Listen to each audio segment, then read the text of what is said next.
Dimanche 10 mars 2024, Désirez Dieu en Sion. Merci de nous retrouver sur votre chaîne L'Aventure dans la Parole. C'est le début de la semaine et peut-être que vous profitez de ces heures pour faire le ménage ou aider vos enfants à faire leurs travaux scolaires. Ou encore vous avez décidé d'aller à la plage aujourd'hui ou de faire toute autre chose. Mais avant tout, vous avez décidé de passer du temps dans la méditation quotidienne.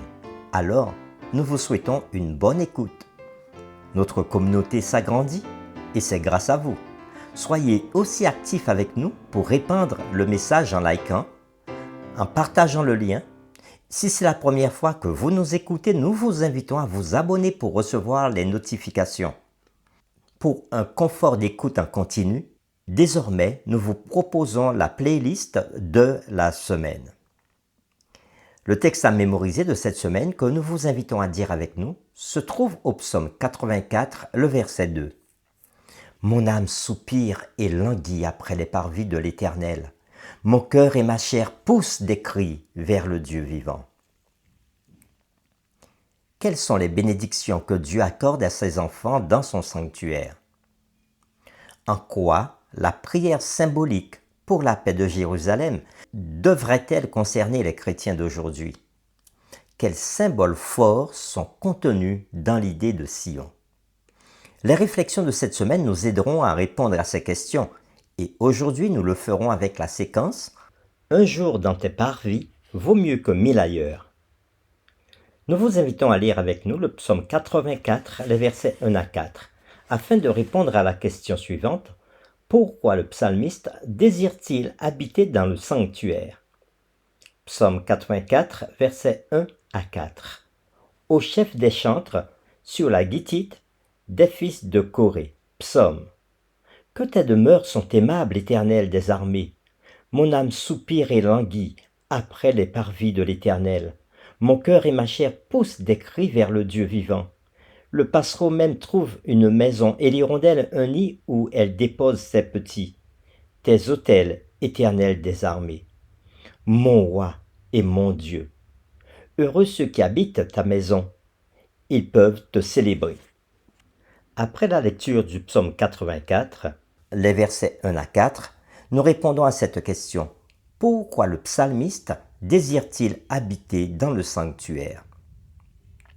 Le psalmiste soupire et languit à faire du sanctuaire sa demeure permanente afin d'être près de Dieu pour toujours. Et c'est ce que nous avons vu au verset 1 et 2. La présence effective de Dieu, au verset 2, fait du sanctuaire un lieu unique. Dans le sanctuaire, les adorateurs peuvent contempler la magnificence de l'Éternel et être rassasiés du bonheur de sa maison, tel que nous le dit le psaume 65, verset 4.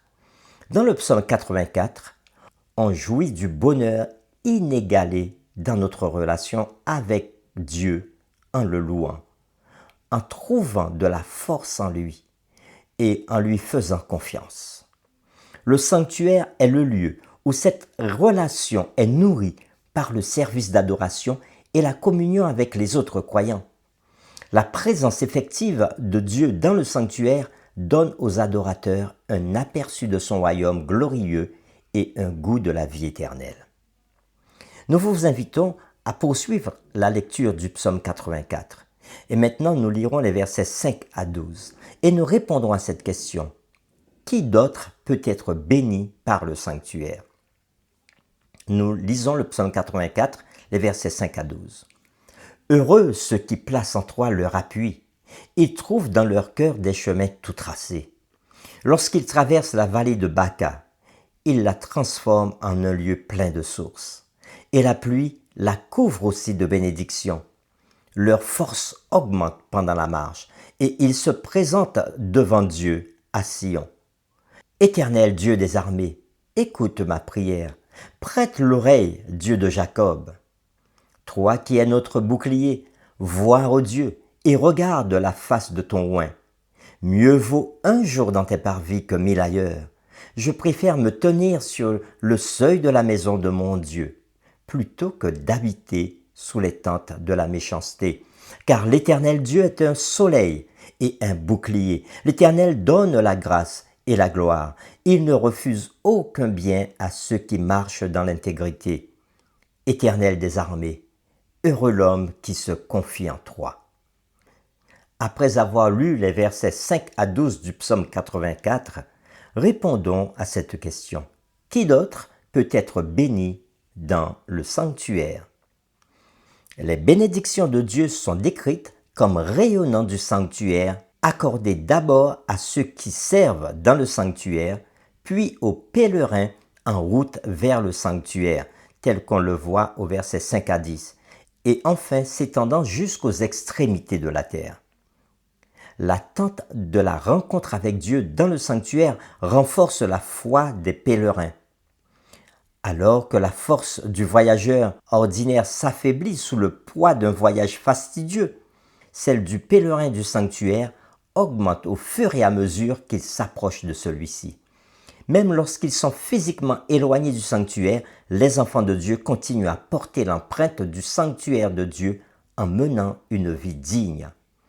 Ce qui caractérise les justes qui entrent dans le sanctuaire de l'Éternel, tel qu'on l'a vu au verset 1 et 2. L'Éternel est appelé un soleil, ce qui montre que les bénédictions du sanctuaire, comme les rayons du soleil, s'étendent jusqu'aux extrémités de la terre. Ainsi, ceux qui demeurent avec Dieu par la foi reçoivent sa grâce, quel que soit l'endroit où ils se trouvent. Pour terminer, lisons ce qui se trouve dans Apocalypse chapitre 21, le verset 3. « Et j'entendis du trône une forte voix qui disait « Voici le tabernacle de Dieu avec les hommes.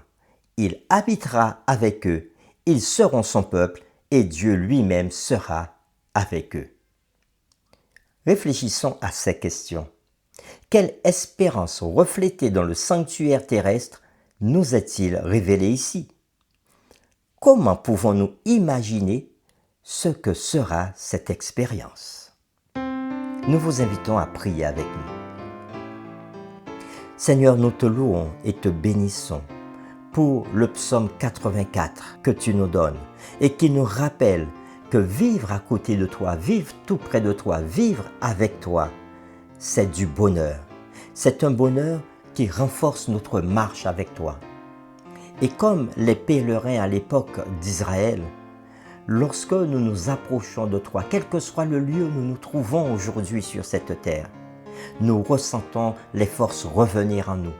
Et plus nous sommes près de toi, plus nous sommes forts, parce que tu es la source de notre force, tu es la source de notre vie, tu es la source de l'amour. Merci Père pour tant de bénédictions. Cette bénédiction est représentée symboliquement par le lieu de ta demeure, par ton temple. Et aujourd'hui, tu nous dis que vous êtes le temple de Dieu. Et Seigneur, tu veux habiter parmi nous et en nous. Alors, Seigneur, nous voulons ouvrir nos cœurs aujourd'hui et te dire, viens habiter en nous, de telle sorte que nous puissions marcher avec toi, être dépendants de toi, t'aimer davantage, jusqu'au jour où nous te verrons face à face.